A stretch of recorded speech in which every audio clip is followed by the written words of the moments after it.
We're going to start in about 3 minutes. Thank you.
Good afternoon, everyone, and welcome to Tesla's 2021 Annual Meeting of Stockholders. We're glad you could join us today. My name is Martin Vieja, and I'm Tesla's Senior Director of Investor Relations. There will be two parts of today's meeting. First, the formal part of the meeting will cover the 9 items that stockholders have been asked to vote on. After the voting, I will introduce Tesla's co-founder and CEO, Elon Musk, who will give a presentation about Tesla's year in review. At this time, I'd like to thank the members of the Tesla team and board who are here with us today. A representative from PricewaterhouseCoopers, Tesla's independent auditor, is present on the phone with us as well.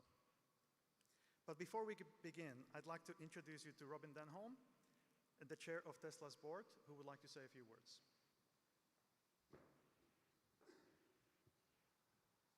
Thanks, Martin. Well, welcome to the 2021 Annual Shareholders Meeting here in virtual form this year. We hope next year that we'll be able to have our regular in-person gathering, just like we have over the last decade. Since we last met as a shareholder group in September of 2020, a lot has happened at Tesla. I want to just recap some of the things that have happened over this last 12 months. So in the 12 months that ended September of 2021, we've delivered over 800,000 vehicles. We've also started new production lines in Shanghai. We've commenced the pilot production of our own in-house battery cells. And on top of that, we've constructed 2 new Gigafactories on 2 different continents, including the one that we're here today in Texas. But maybe most importantly, our mission of accelerating the world's transition to sustainable energy remains at the center of what we do. Over the last 12 months, Tesla has continued to help shift the public perception of electric vehicles, and it wasn't too long ago that many people were still questioning the future of EVs. I would say that today that's no longer the case. There is no doubt that the transition to sustainable transportation and the transportation industry is turning electric. In many places around the world, you can't drive down the street without seeing many Teslas, which to me is an incredibly proud thing and a testament to our progress. While our performance to date has surpassed many common expectations, we believe that we're only at the beginning of what the long journey ahead that we have. As we disclosed in our impact report this year, by 2030, we are aiming to sell 20 million electric vehicles per year and deploy 1,500 gigawatt hours of energy storage per year. Our mission is clear. The automotive sector and the energy sector have to become fully electric. There's no question about it. While producing and selling 500,000 cars in the last calendar year is more than most expected, we need to continue to grow exponentially to create a true impact for the planet and for our shareholders. I also want to acknowledge that Tesla's achievements so far and our future aspirations would simply not be possible without the unrelenting efforts of our amazing employees. Each and every one of them, who globally now number almost 100,000, are doing everything that they can every day in the name of our mission. While our investors might recognise a handful of Tesla executives or directors, we know that Tesla's success is due to the creativity, the ingenuity, and the sheer hard work of our tens of thousands of employees globally. As we expand into a truly global manufacturer, we are committed to making sure that we employ, grow, and retain people with a passion for what we do and are aligned with our mission and our values and culture globally. I also want to acknowledge and thank my fellow Tesla board members who have been unwavering in their commitment to Tesla to help grow, guide, and evolve the company and its governance practices. And I especially want to call out and thank Antonio Gracias, as this will be his last shareholder meeting as a board member after 14 years of unrelenting support and being on the board. He's made a significant part of Tesla's journey and a key member of the board for all of those years.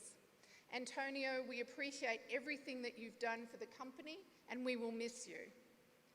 And lastly, I wanted to say thank you to you, all of our shareholders.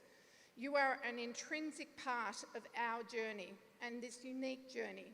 We're proud to say that our shareholder base is probably the most committed, most active, and most engaged base I've ever seen.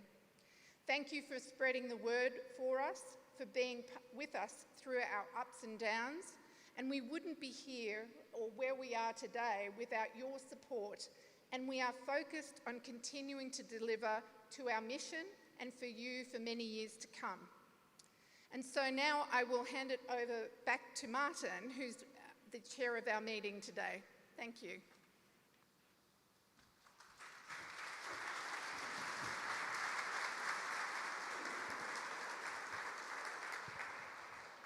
Thank you, Robin. I will now call meeting to order. Please refer to the meeting agenda that is posted on our virtual meeting site.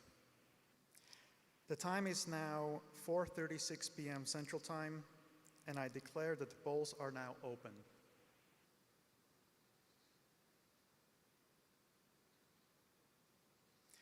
We have already received over the past few weeks voting proxies from our stockholders, meaning that almost all of the votes that will be counted were already submitted before this meeting. However, if you wish to vote your shares or change your prior vote, you may do so through the virtual meeting site. Tesla's board of directors has appointed Computershare Trust Company to serve as an inspector of election for this meeting.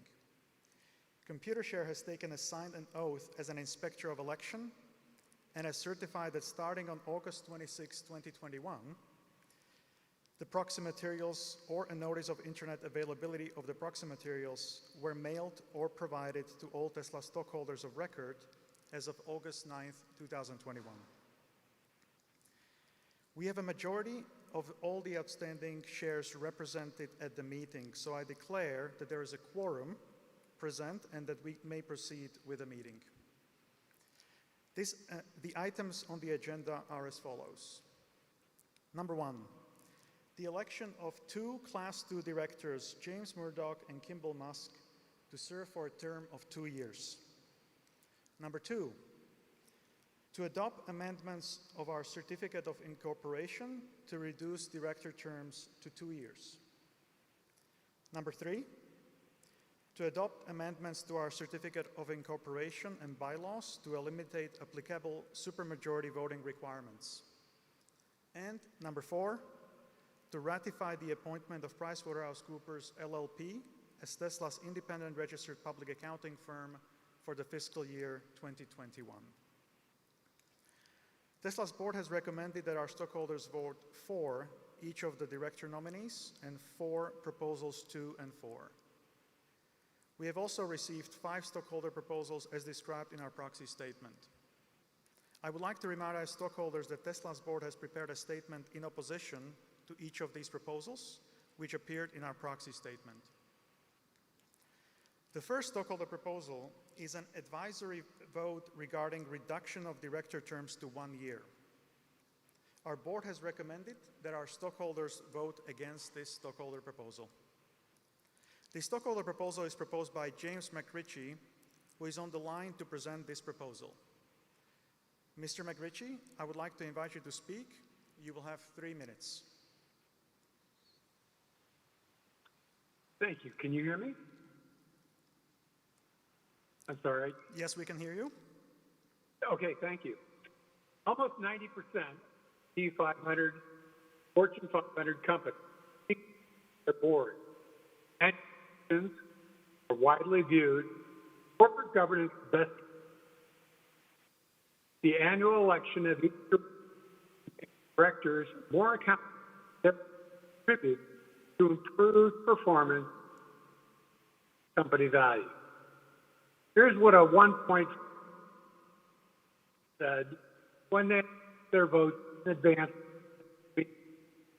Shareholders should be able to participate in frequent elections of all board members, preferably on an annual basis. This proposal should also be evaluated in the context of Tesla's overall corporate governance.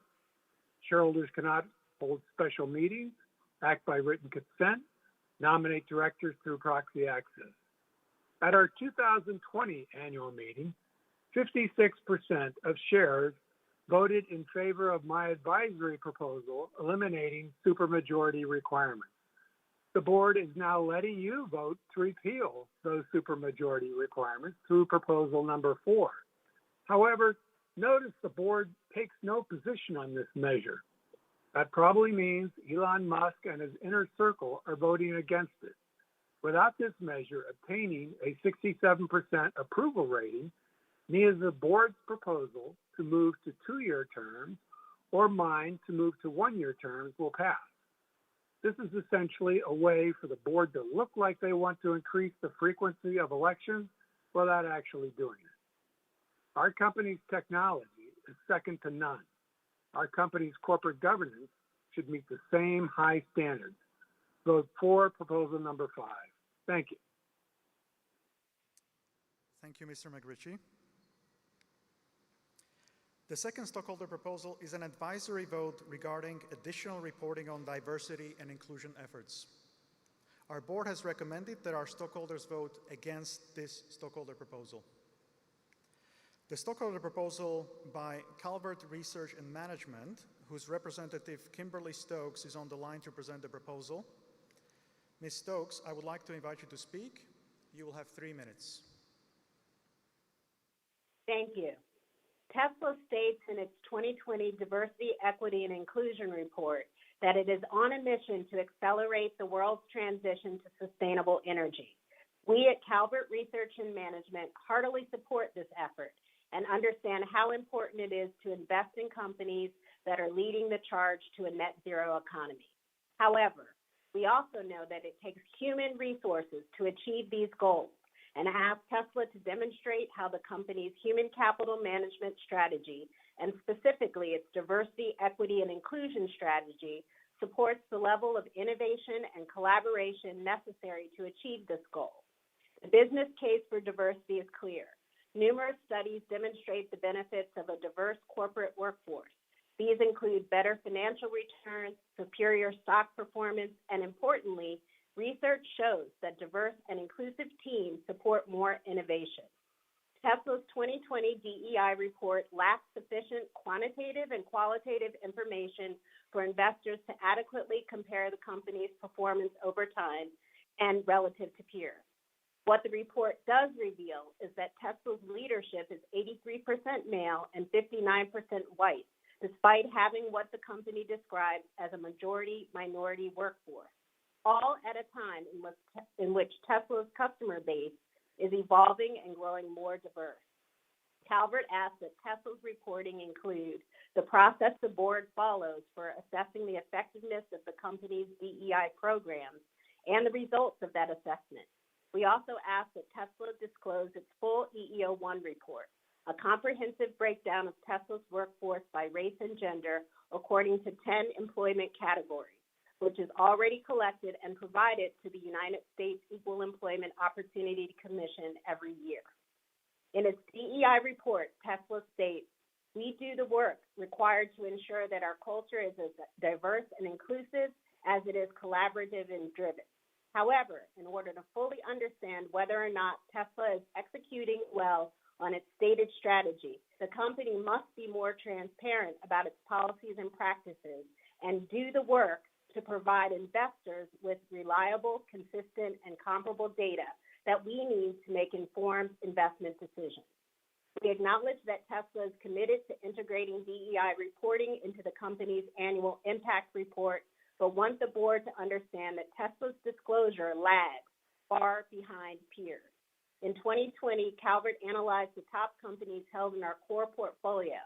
At that time, less than 20% were disclosing EEO-1 data, including Tesla.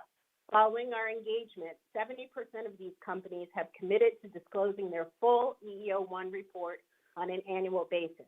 As shareholders, we are concerned that Tesla's lack of focus on diversity, equity, and inclusion could hinder the company's ability to innovate in the future.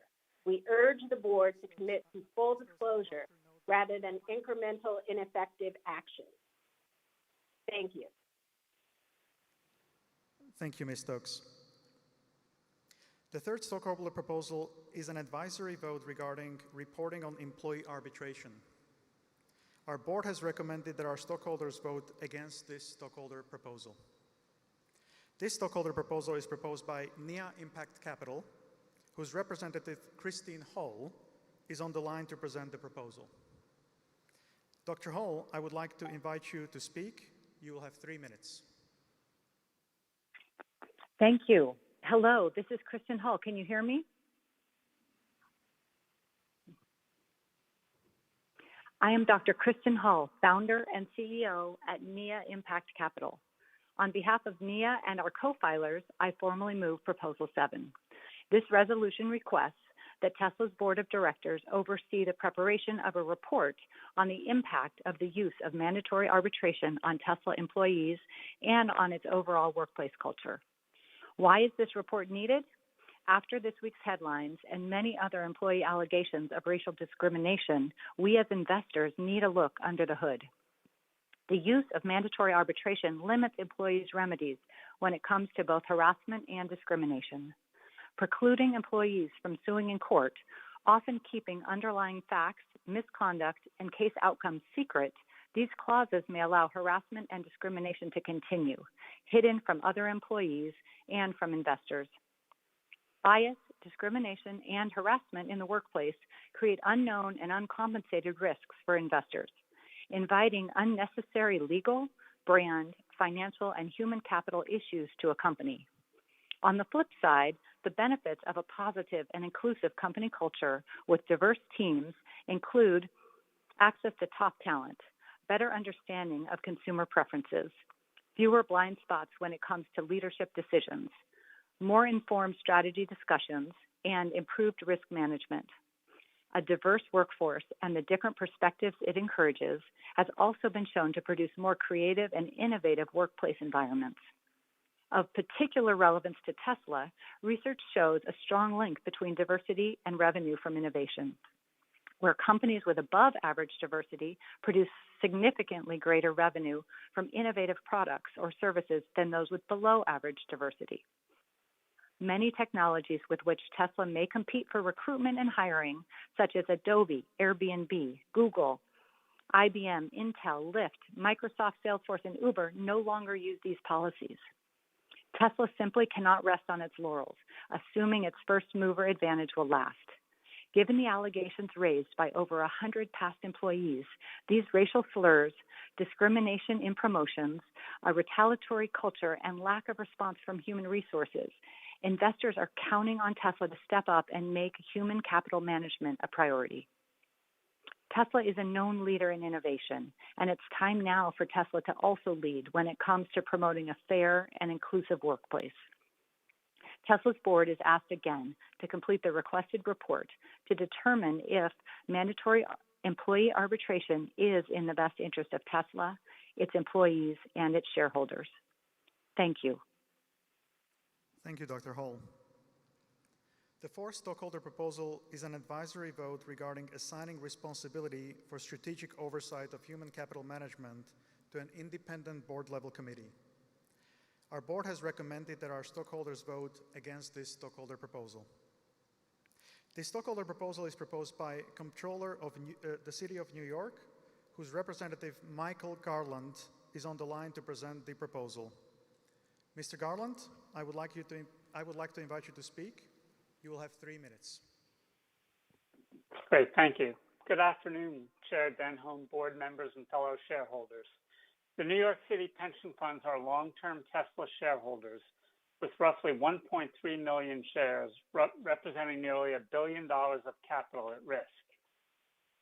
Our proposal calls on the board to assign responsibility for strategic oversight of human capital management to an independent board committee that will, 1, review corporate policies and practices on principles, strategy, and management of workforce-related matters, including those related to addressing workforce equity and inclusion and compensation for employees other than executive officers. 2, oversee the extent to which Tesla's policy, standards, and requirements are applied consistently across its operations. And 3, offer guidance on strategic decisions that may have an impact on the workforce. Investors are increasingly focused on the essential role that effective human capital management plays in creating long-term shareholder value, and to the material risks created by poor human capital management practices, such as those exhibited by Tesla. That 4 of the 5 shareholder proposals at today's meeting focus on worker and human rights should serve as a wake-up call to the board. Under new SEC disclosure rules, companies are expected to include human capital measures and objectives that the company focuses on in managing the business.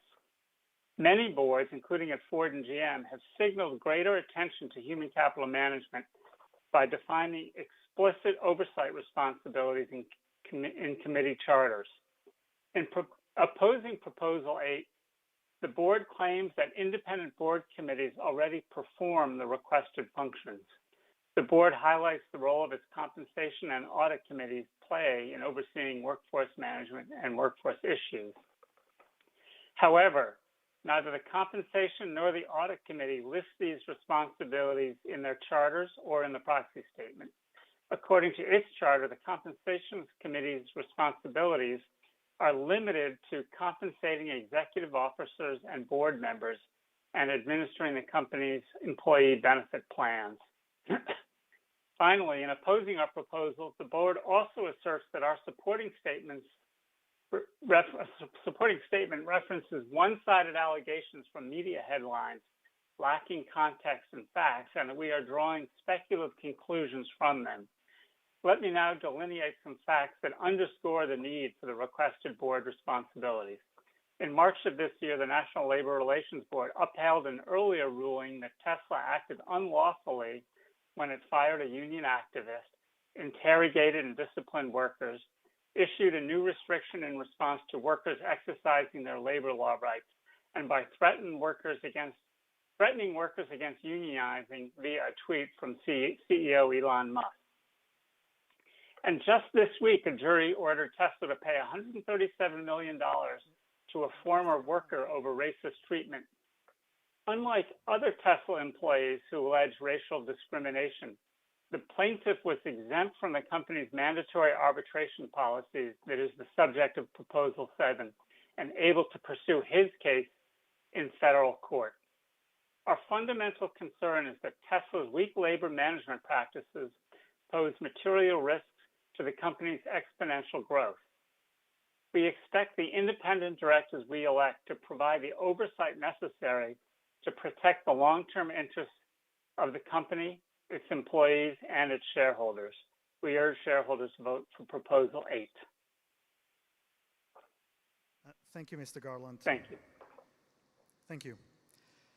The fifth stockholder proposal is an advisory vote regarding additional reporting on human rights. Our board has recommended that our stockholders vote against this stockholder proposal.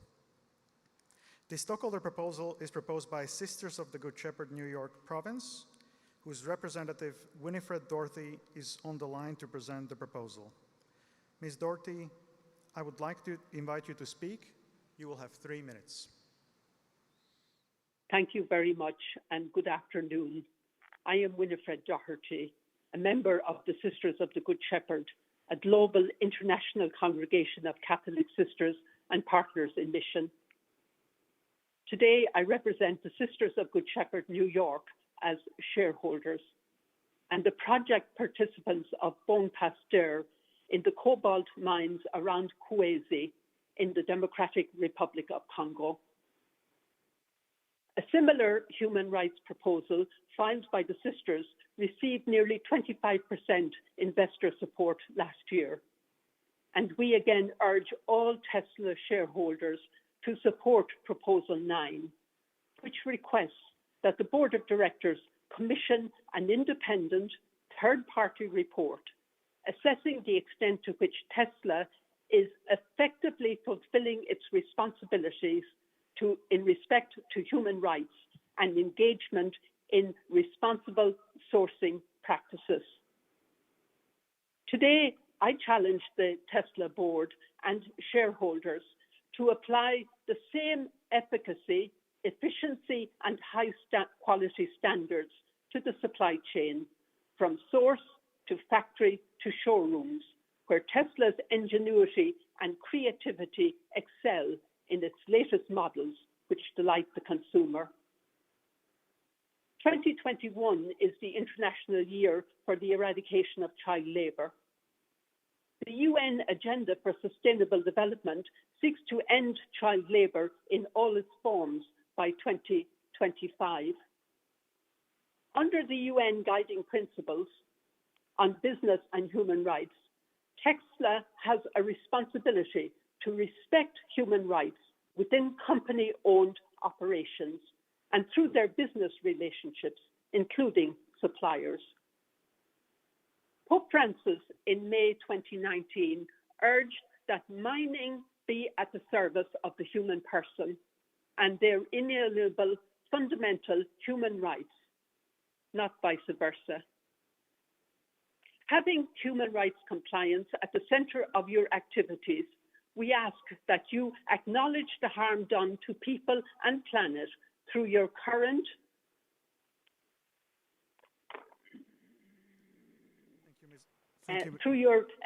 current organizational model, and recognize that today's world urgently needs social and environmental sustainability, demanding a balance of economic growth and holistic well-being of people and planet.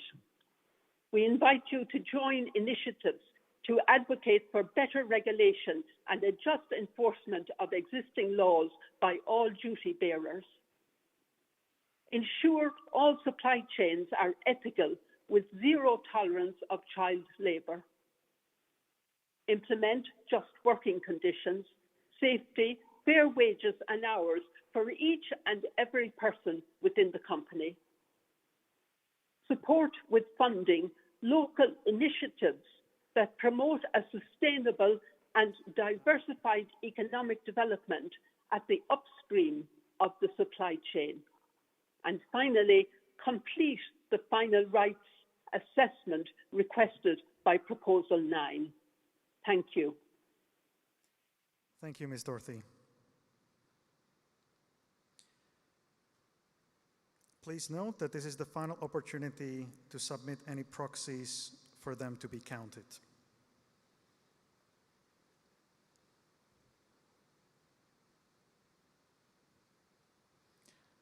I declare the polls are now closed.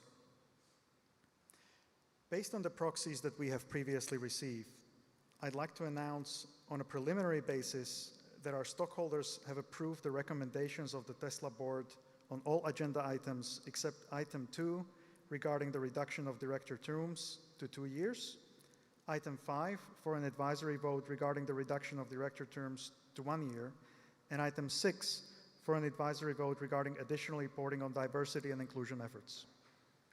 While over 99% of shares present are entitled to vote on item 2, did so as recommended by the board, unfortunately less than 66.7% of our total outstanding shares, which were required to approve this item, submitted votes for this item. After the final tabulation is completed, we will formally announce the results of the voting by filing a Form 8K within 4 business days of today's meeting. That concludes the official business of today's shareholder meeting, which is now adjourned.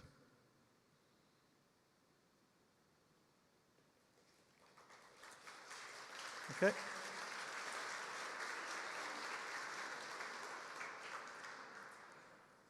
We will now move into company's update presentation by Elon. Please go to the website www.tesla.com/2021 shareholder meeting in order to watch the presentation. During the course of the following session, we may discuss our business outlook and make other forward-looking statements. Such statements are predictions based on our current expectations. Actual events or results could differ materially due to a number of risks and uncertainties, including those disclosed in our most recent Form 10-Q filed with the SEC. Such forward-looking statements represent our view as of today, should not be relied on then after, and as we disclaim any obligation to update them after today. With that, please welcome Elon Musk.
All right, welcome to the annual shareholder meeting.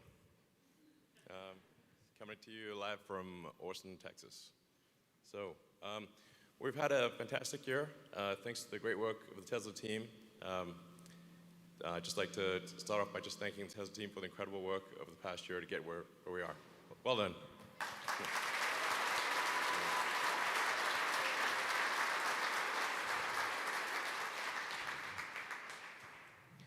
So we have record vehicle deliveries, as we've already reported this, but you can see that there's a pretty, I mean, I think this might be the fastest that any large manufactured object has grown. Like, yeah, certainly one of the fastest, perhaps the fastest. And it looks like we have a good chance of maintaining that into the future, really dependent on supplier challenges. So if we can get the chips, we can do it. So hopefully this chip shortage will alleviate soon, but I feel confident of being able to maintain something like this, at least above 50% for quite a while. The Model 3 became the best-selling premium vehicle globally. So of any premium vehicle.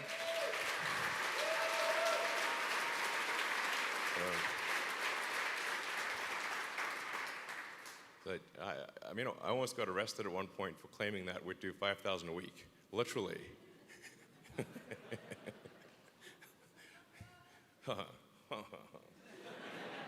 laughing now. Anyway, this is great. We think the Model Y will be the best-selling vehicle of any kind globally. So we think it will exceed the Model 3. I think we've got a good chance of it being the best-selling vehicle by revenue next year, and then I think quite likely to be the best-selling vehicle in just of any kind numerically in 2023. So basically, we need Austin to get online and Berlin to get online and reach volume production, and then I think that's going to happen.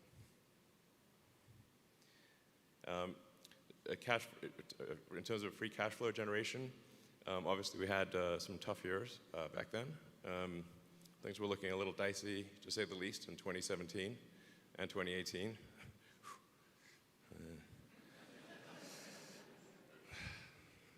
Don't want to go back there again. But we got through that, and now things are looking really good. So I think we'll see continued strong cash flow generation, and especially as you multiply unit volume times autonomy and increased efficiency in the factories. Because I think over time you'll see all manufacturers will make electric vehicles, and eventually all manufacturers will make autonomous vehicles. I think Tesla's open to licensing autonomy, because I think autonomy will be such a significant lifesaver and preventer of injuries that it is not a technology we want to keep to ourselves. So I think it will be morally right to license it to other manufacturers if they would like to use it. So.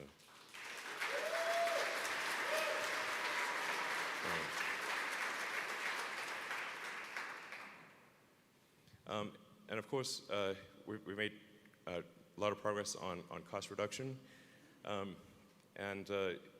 So despite our average selling price actually going down significantly, because with the introduction of the Model 3 and Model Y, these were much lower priced cars, we've managed to still do decently well on gross margin. So this is, getting the average price down and gross margin up is very difficult, but we've managed to do that. So yeah, it's good.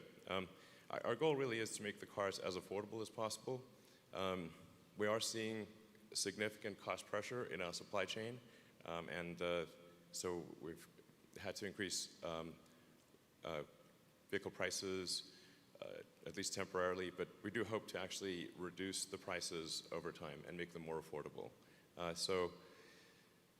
Yeah, unfortunately, we've just expedited. The sheer amount of money we're spending on flying parts around the world is just not great, but hopefully temporary. So, and we need a lot of batteries. Hence, Battery Day is what this shirt means. Very obtuse. But we are going to need a lot of batteries, and this is going to be a combination of batteries from our suppliers. And in supplier discussions, some of our suppliers have just asked me outright, are we going to just, put them out of business or something? I'm like, not at all. As many cells as you want to make and supply to us at an affordable price, we will buy. No limit. I'm like, oh, okay. So do you want to increase by 100%? Sounds good to me. So the basic plan is we're really going to order a lot of, and we have ordered a lot of batteries from suppliers. Basically telling suppliers literally go as much as you can make, we'll take. And we'll prioritize batteries for vehicles, but then use any excess cells that we have in the Powerwall and Megapack. because over time we think the demand for stationary storage is going to be at least as high as the demand for vehicles. So sustainable energy, primarily solar and wind, is intermittent. And so the wind doesn't blow all the time, the sun doesn't shine all the time, obviously. And so you need batteries to buffer that power. So the fundamental pillars of a sustainable energy future are basically solar and wind. Those are the primary. Stationary batteries and electric transport. And if you have those three, then you have a sustainable energy future as long as the sun is shining. So sometimes people ask me about fusion, and I like it as an idea. And by the way, I think it's totally doable. But there's a giant fusion reactor in the sky that shows up every morning, and zero maintenance. So I'm like, sounds like a good deal, Or just catch a little bit of that sunlight and power Earth. A shockingly small amount of land is needed to power Earth. It's like, a couple hundred miles by a couple hundred miles of solar panels will power the entire United States. So it's like, okay, it's not that hard. And then I believe we calculated you only needed 1 square mile of batteries. So you may think like, wow, a lot of batteries. 1 square mile of batteries. It's not that crazy. So anyway. So we've got a plan to reduce the cost per kilowatt hour of batteries, and our suppliers, have similar plans. So this is really supplemental to our suppliers. We'll make cells, they'll make cells, we'll use them all. The fundamental good of Tesla, I think, is by how many years did we accelerate sustainable energy? This is the fundamental, I think, way to think of the value of Tesla. And so if we are able to accelerate sustainable energy by more years, that is good. Hence the need to grow quickly. We've got 3 new factories. Giga Shanghai has done an incredible job. And Giga Shanghai now exceeds Fremont in production. So actually, I'd like to just give a special hand to our Tesla China team. Right?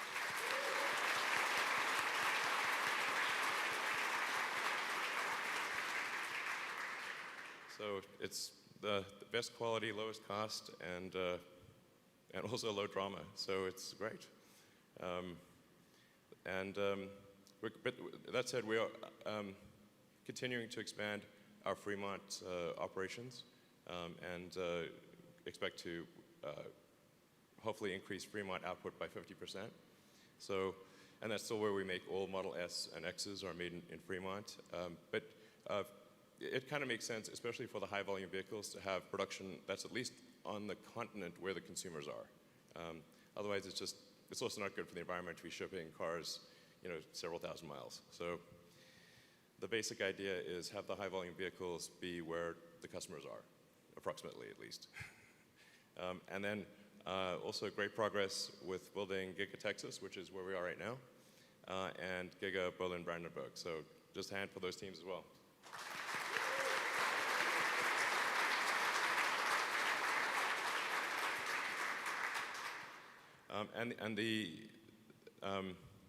These factories will have cell production in them as well. So this will be really kind of raw materials in, cars out.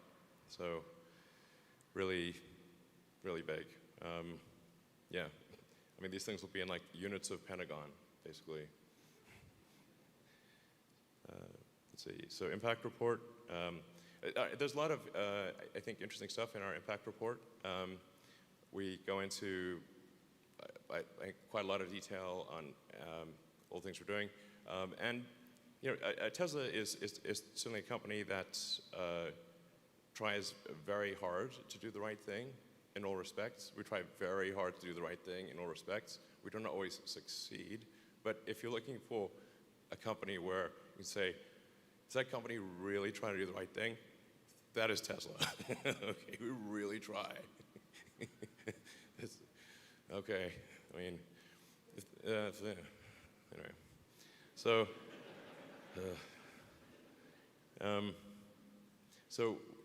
as I was mentioning, we've got the 3 parts of sustainable energy future, solar and wind, but I think primarily solar will be the main source of energy, of sustainable energy, and energy in general. And then you need to store that energy with stationary battery packs, and then you need electric vehicles and electric airplanes and boats and whatnot. So, yeah, great. Yeah, and then the average life cycle emissions in the US, this is only going to get better as we move to a sustainable energy grid and electric vehicles. Then obviously we move to a fully sustainable energy economy, which is where we want to get to as quickly as possible. The sooner the better. And can there be a carbon tax? I mean, what the hell, you know? So people sometimes say like, oh, carbon tax, that would benefit Tesla. I'm like, yeah, but it would hurt SpaceX. So how about the carbon tax, which is really needed. So. See, battery materials are definitely uncyclable. Burden gas is not. CO2 is an extremely stable molecule. Mars's atmosphere has been primarily CO2 for billions of years. It's extremely stable. So sometimes people worry about methane. Do not worry too much about methane. Methane quickly breaks down into CO2. Methane is not a stable molecule. CO2 is extremely stable. And of course, you can recycle battery materials. So you can think of batteries as essentially high-grade ore. So you can either get your lithium and your nickel and the various constituents of the battery from rocks or from batteries. It's much better to get them from batteries. So batteries are basically high-grade ore. And Tesla has already started recycling, and there are lots of companies that are going to do recycling because it basically pays to do recycling for batteries. So we're seeing, increased extreme weather events, and there's like wildfires. And here in Austin, there was a massive snowstorm that turned the power off. I was actually in Austin for that snowstorm in a house with no lights, no power, no heating, no internet. Couldn't actually even get to a food store. If you could get to a food store, there was no food there. That went on for several days. However, if we had the solar plus Powerwall, the car would have had lights and electricity, and actually if you had a Starlink internet, you'd have internet too. So all the things you need for a prepper, basically. If doomsday comes, yeah, it could be helpful. So in factory safety, we've made huge improvements on factory safety. We're now 18% better than the industry average. So this is great. It's always tough with safety as you ramp production lines and as you start up factories. But then once it's in steady state, then the injuries naturally decline because people get used to it and you iron out the issues. And so we're seeing excellent factory safety at Tesla. And our goal is to have the safest factory on Earth. And then AI Day, I think it was important to change the fundamental perception of Tesla because they sort of think of Tesla as a car company, and yes, we make cars, but the AI part of Tesla was not well understood. Tesla is as much a software company as it is a hardware company, and we also do the chips. So we designed the full self-driving inference computer. We're designing a training computer that's going to be able to, we think, be the most efficient neural net training computer in the world by far. And we're seeing a tremendous response. So daily applicants by role. As you can see, it's basically, on the y-axis there. and then after AI Day, that's the AI applicants increased dramatically. So I thought that was a very successful day. The team did a great job. AI is going to be a very important part of the future. Self-driving is obviously one of the functions. And we're seeing a tremendous response. So daily applicants by role. As you can see, it's basically, on the y-axis there. And then after AI Day, that's the AI applicants increased dramatically. So I thought that was a very successful day. The team did a great job. Yeah, AI is going to be a very important part of the future. Self-driving is obviously one of the functions. I obviously have mixed thoughts about AI, and we've got to watch out for AI being a danger. But it's happening either way, so I guess if we help do it, we can try our best to make sure it is positive, good AI, hopefully. Yeah. And then I'm excited to announce that we're moving our headquarters to Austin, Texas. Yeah.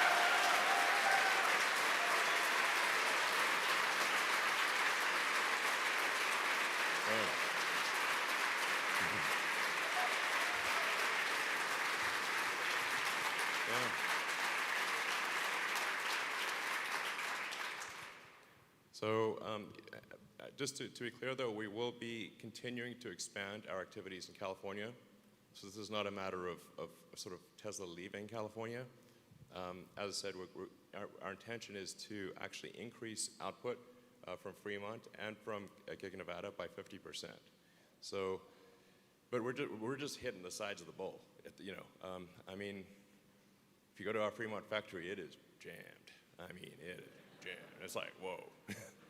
And when we first went in there, it was like, we're like a kid in his parents' shoes. It was ridiculous, like tiny S and giant factory. And now we're like, spamming a can here. Like, how do we fit more stuff? And it's tough for people to afford houses, and a lot of people have to come in from far away. And so it's we'll take taking it as far as possible, but it's there's a limit to how big you can scale in the Bay Area. So here in Austin, and our factory is like 5 minutes from the airport, 15 minutes from downtown, and we're going to create an ecological paradise here on the because we're right on the Colorado River. It's going to be great. So to emphasize again, continuing to expand in California significantly, but even more so here in Texas. So with that, we can go to questions.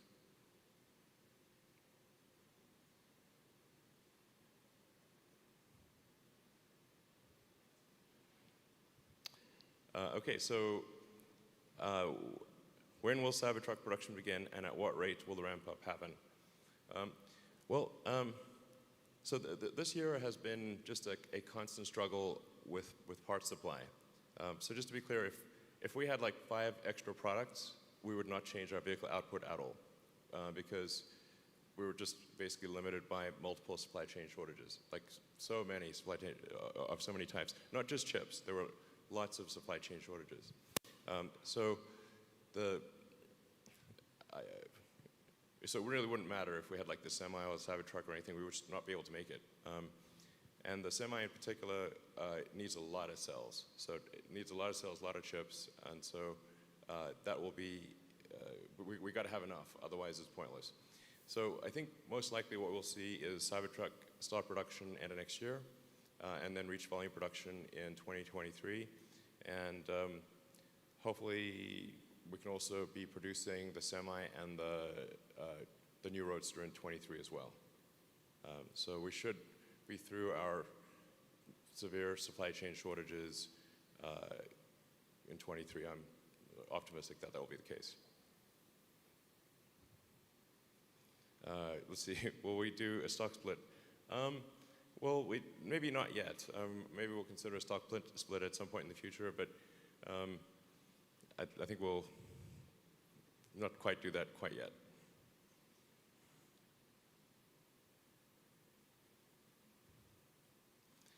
Will we see 46.8 battery cell production in Texas?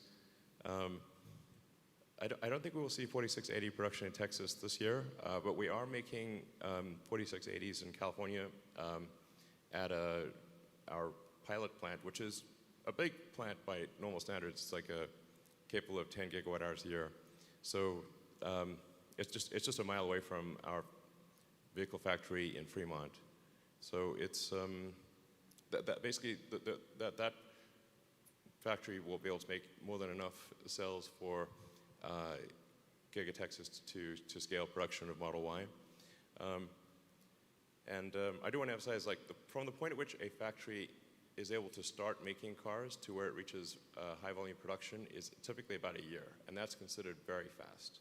So it takes longer, or at least in Tesla land, it takes longer to build the factory than it does to reach volume production once the factory is built.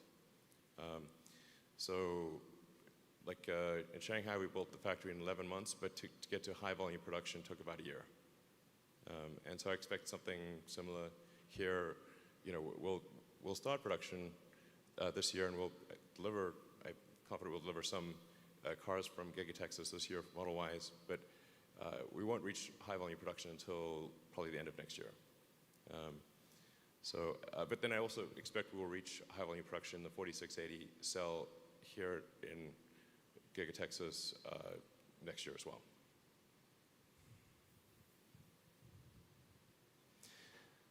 More factories.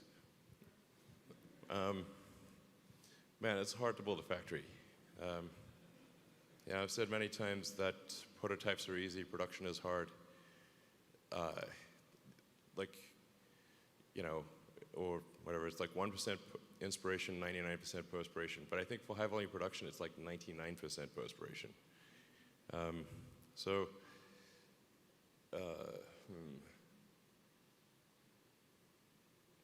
I think we might start scouting for locations next year, but I think we can do a lot with Berlin and Berlin and Austin, and expanding in China, and expanding in Fremont. So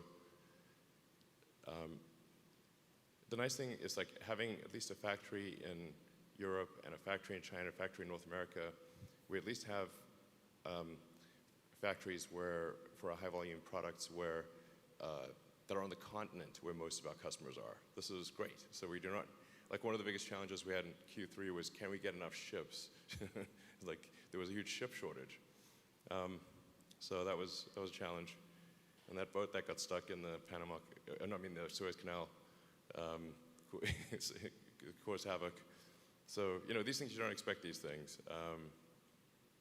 but they happen.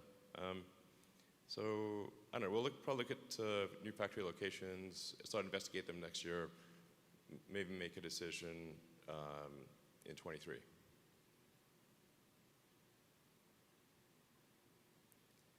Does Tesla plan to offer dividends? We do not currently have plans for dividends.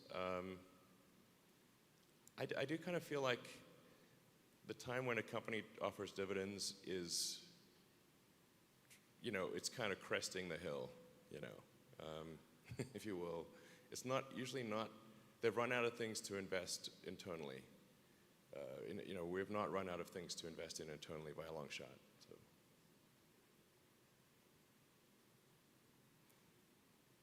Can we provide a quarterly update on energy along with automotive?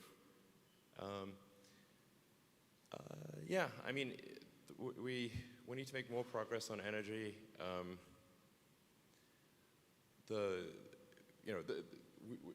This year has been limited. Like I said, the chip shortage, the same chips go into our stationary battery packs as in the cars, and we prioritize the cars. So, you know, and we need the inverters for solar and that kind of thing. So,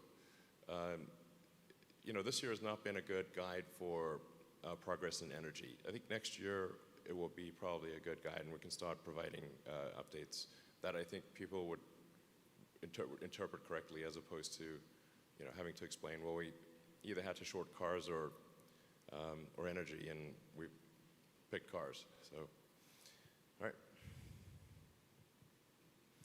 Yeah, Model 2 is not a car. There's no Model 2. The 3 means E. So we're Model 3. We try to get we're going to call it the Model E, but then Ford threatened to sue us, and so we said, well, let's call it the Model 3, you know. So it's S3XY instead of, you know. Anyway.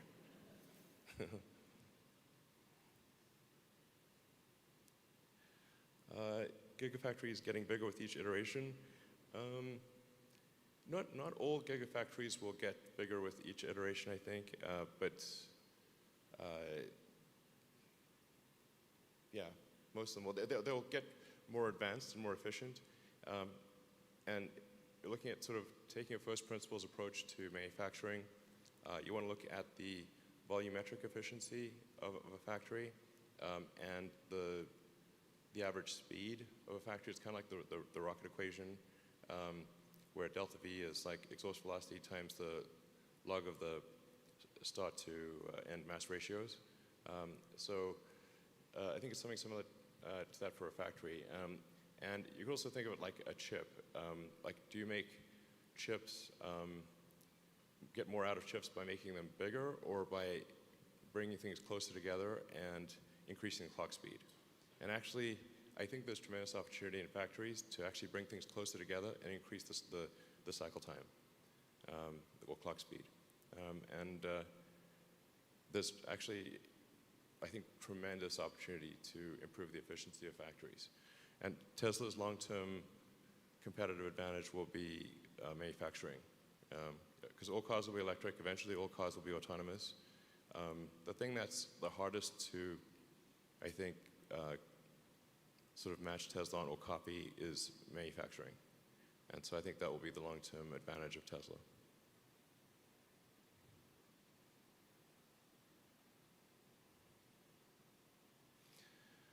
Yeah, limiting factor to growth is engineering. Yeah, there's really not a factory stamping out amazing engineers. So it's hard to, you've got to basically recruit people. You've got to kind of train them in the right way, and this just takes time. And like sometimes companies think you could just hire anyone with an engineering degree, slap them together, and get amazing stuff. This is not the case at all. Often adding more engineers to a program makes it go slower. So, and the excellence of an engineer matters tremendously. There are the huge differences in engineering talent that boggles the mind. But I do wonder today, like, if Nikola Tesla applied to Tesla, would we even give him an interview? I'm not sure we would. It was like, we should, obviously. So, that does concern me. Like, I think we could do a better job of vetting resumes. And really, we're just looking for evidence of exceptional ability. Like, not whether somebody graduated from a particular school or whatever, but like just 3 bullet points, evidence of exceptional ability. And do you say, wow, after you read those 3 bullet points? Then great. That should be the approach. Okay.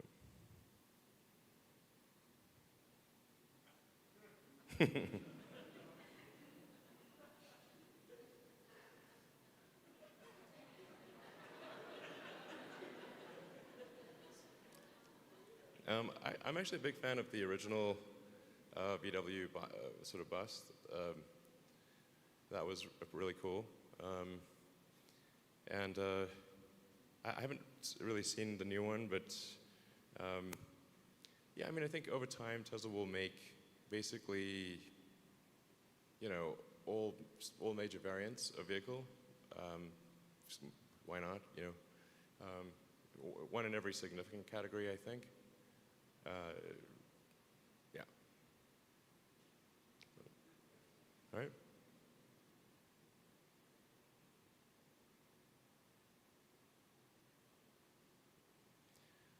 So from, I guess people can see these slides, right? So no need to read the question. Yeah, I think we're actually making rapid progress with Solar Roof. Solar in general and energy in general got kind of shortchanged for a couple of years there because we're desperately trying to make the Model 3 and reach volume production. So we just moved everyone from anywhere in the company that could possibly work on Model 3 was working on Model 3. It was all hands on deck, as you know. So there were just a couple of years where we just, if we got to save, if Model 3 fails, the whole company's dead. So we're just going to move everyone from Solar, from everywhere, to help with Model 3. So we're a couple of years behind on that. But I think we're now making rapid progress with the solar roof, and in particular with new home builders. Obviously, the most efficient way to get a solar roof is to put it on, put a roof on once, instead of, like doing retrofit is obviously fundamentally more expensive than doing solar roof on new homes. So we now have relationships with a number of new home builders, and we expect those to gather significant momentum. And then we're going to have a campaign which is kind of like, well, I'm dating myself here, I want my MTV. So I want my solar roof. Where is it? So, I think we'll just get people actively asking in new home developments, well, does it have a solar roof and a power wall? Because then, you generate your own power, and you can help stabilize the rest of the grid using the power wall. And we're doing this in partnership with utilities. Like, the thing that I think people need to appreciate is that there's a lot more electricity production that needs to occur as we move to an electric vehicle future. For two homes where both cars are electric, the electricity usage will approximately double. And so if you don't have local power production at the homes, with a battery, because the battery's got to buffer the power, otherwise if you just have solar without batteries, it causes these massive waves in the grid, and so you have to have the batteries to stabilize the grid. But those batteries can then act collectively to stabilize the whole grid. And that's software that we've developed that is, I think, first going to go into use in Australia. That's going to be, I think, quite compelling. But you really need, for a sustainable energy future, you have to address electricity at the homeowner level. This is essential. But there will still be a very prosperous future for utilities, because electric power will approximately double, and then if you transition heating to electric as well, it approximately triples. So this is a lot of work, both at the local level of electricity distribution and at the utilities. Utilities got to expand, and there's got to be solar and batteries at the homeowner level. But having a Tesla Solar with battery means that you have power no matter what. If the utility shuts you off, or for any reason, you still have power. When I was here in the Austin blizzard, it's like I was staying at a friend's house, but he didn't have the solar roof and battery, so I'm sitting in the dark, in the cold. And I was like, okay, it really brings home the need for the solar roof and battery. So anyway, so I think that's I think solar roof will see massive growth in the years to come. Yeah, the 10.2 is going out tomorrow night. Yeah. Anyway, this is too much inside baseball on FSD, but we're going to start rolling out the FSD beta to all customers with a perfect safety driving record tomorrow night at midnight California time, and then we'll see how that goes. And we want to be very cautious about the rollout. If that's looking good, then we'll, because there's like a little over 1,000 people that have a perfect score, then we'll start giving it to people with a 99, 90, 98, 97, and so forth. We'll probably have to have some cutoff, where it's like 60%. I don't know. I don't know. But it's got to be. We're looking for people who are extremely conscientious drivers for the beta program. But it's looking really good. I actually drove here from the friend's house I'm staying at in Austin, which is quite far away and has quite a complicated drive. And the car took me all the way from my friend's house to the Gigafactory with no interventions. So perfect drive. Yeah.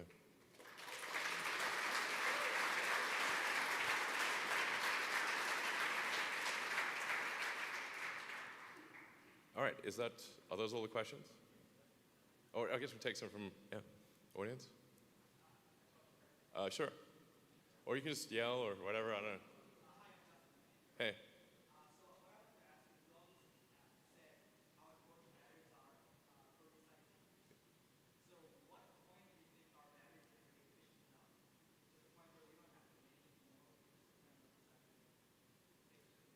When will we not need to do any more mining for batteries? Basically, it'll be a while because we've got to extend the fleet. So the fleet of cars out there is gigantic. There's about 2 billion cars and trucks in use in the world. So that's a lot. So annual global capacity for vehicles is 100 million a year, roughly, which kind of makes sense. Like cars and trucks tend to last about 20 years before they go to the junkyard. So that's an important statistic to bear in mind. Like even if all cars were and all vehicles were electric tomorrow, it would still take 20 years to change out the fleet. So I think people don't, you see a lot of noise and sort of stories about electric vehicles, but the fleet is what matters. And still, it's basically rounds down to nothing. If you look at total fleet of vehicles on Earth, and electric cars at this point, I think, are still well under 1% of the fleet. So, but I don't know, probably 30 years-ish, 30, 40 years? Yeah, it's not bad. Yeah. Yeah, and I think, just to clarify a few things that are sometimes misunderstood out there, lithium is extremely plentiful. It is one of the most plentiful things on Earth. It is not rare at all. It's hard to avoid lithium. If you said, where can we dig a bunch of rock that doesn't have some lithium in it, you would have a hard time. It's in seawater. Basically, lithium is a salt. So where is there salt? There's a little bit of salt pretty much everywhere. So it's lithium everywhere. So that's not an issue. Also, lithium is only like maybe 1 or 2% of the cell. And so the actual thing that matters is the cathode.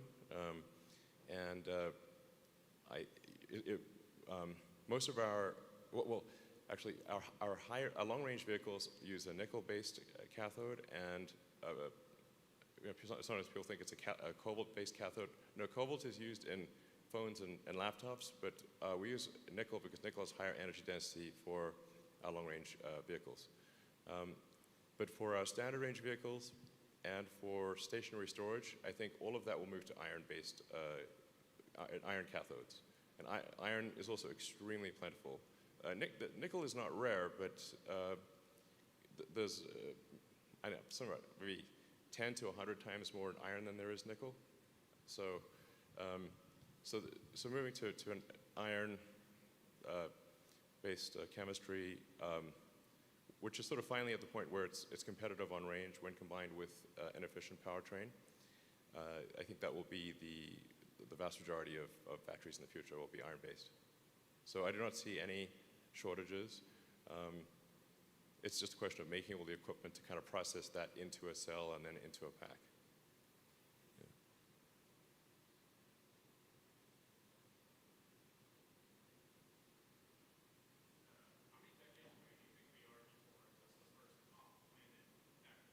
Oh, off-planet factory.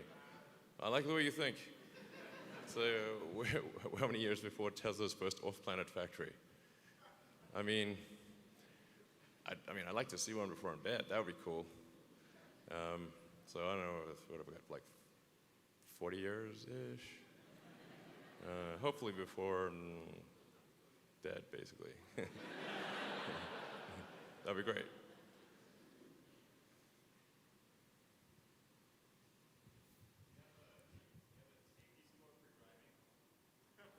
What's my safety score?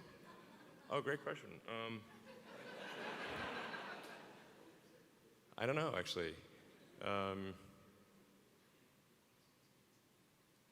Yeah, I don't know what it is.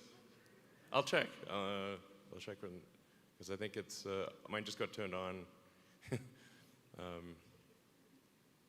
Yeah, good. I'll find out. By the way, our safety score calculation is obviously imperfect. That's why we try to emphasize very much that it is beta, if not alpha, in safety score calculation. So it's going to get a lot of changes. Yeah, expected to improve in its accuracy substantially over time. This is really just, it's a very early stage algorithm.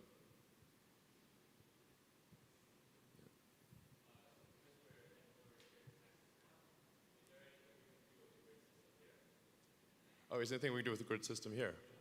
Yeah, in fact, Tesla is doing a number of projects in Texas, Tesla, Texas. We've got a large battery project, I believe, in the Houston area. Yeah, it's Houston area. Sorry? Yeah, we're doing 100 megawatts in the Houston area. We're talking to ERCOT about doing other major installations. The Tesla Megapack system is actually really great at dealing with power fluctuations. So if you look at power usage, it varies dramatically during the day. So you get, particularly on a summer day or a winter day, if you've got electric heating or electric cooling, then you're going to see big spikes on hot or cold days. So just even during the day, you see big variances, and then from when, like, in order for a power, if a power grid has no sort of energy storage buffer, then it's as resilient as the worst second of the worst day of the worst year. So that's obviously not great. And they'll throw peaker plants in there, but if the peaker plant is reliant on natural gas, and then people start using natural gas for heating, which is kind of what happened in Austin, people were using the gas to heat, then the peaker plants didn't have the gas. You're like, okay, but batteries would work great. So if there'd been Tesla Megapacks here during the blizzard, the power would not have gone out.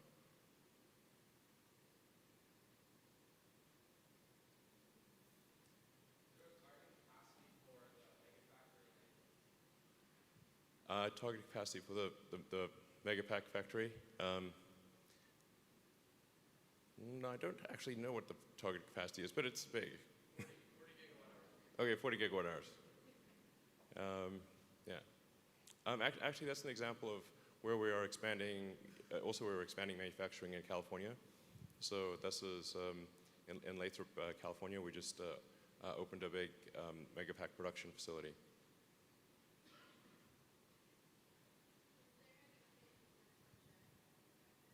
Sorry, it's difficult to hear. Tesla insurance. Yeah, so like the degree to which insurance is a regulatory labyrinth is insane. It was like designed to be hard. It's the feeling you got. I don't know if it's designed, but it certainly is very difficult. So there's a zillion applications, and you have to wait for a bunch of time and get it's long and complicated, and a lot of it is state by state. Most of it is state by state. So, so we're processing applications in states across the country, and then the states also have different regulations. So you can't, actually aren't legally allowed to offer the same insurance in every state. So you got to adjust the software to be different in every state. It's very complicated. But I think we'll be offering it in Texas very soon, and like maybe in a month or something. Next week, great. Phone a friend. So Tesla Insurance goes live in Texas next week, and I knew it was this month, but and then we have it in California. We're going to be upgrading the version in California because in California we want to have the same kind of real-time insurance where your insurance costs are based on your actual driving history. Which is like the right way to do it. But we're currently not allowed to do that in California for some reason. So we're trying to get permission from the regulators to be allowed to give accurate scores for insurance. Seems like that's the thing you'd want to do. And then hopefully, I don't know, we'll probably have most of the country next year, aspirationally. That's our goal.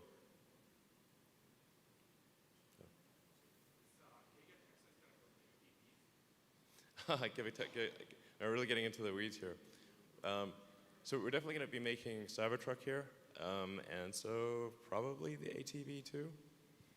So the ATV is an interesting design challenge because ATVs are pretty dangerous, and so we want to make an ATV that is the least dangerous ATV. So if you're going to ATV, well, you might as well have the least dangerous ATV, So it'll have a really low center of gravity because the battery pack will be down low, and I think we can do some things with the suspension.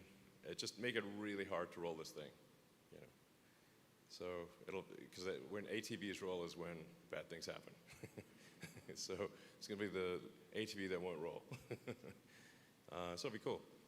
You got to have one with a Cybertruck, you know. Okay, so I mean, I'll take one last question. Yeah.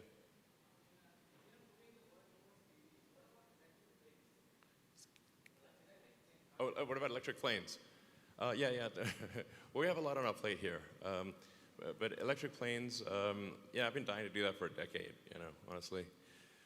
But we got quite a few fish to fry here.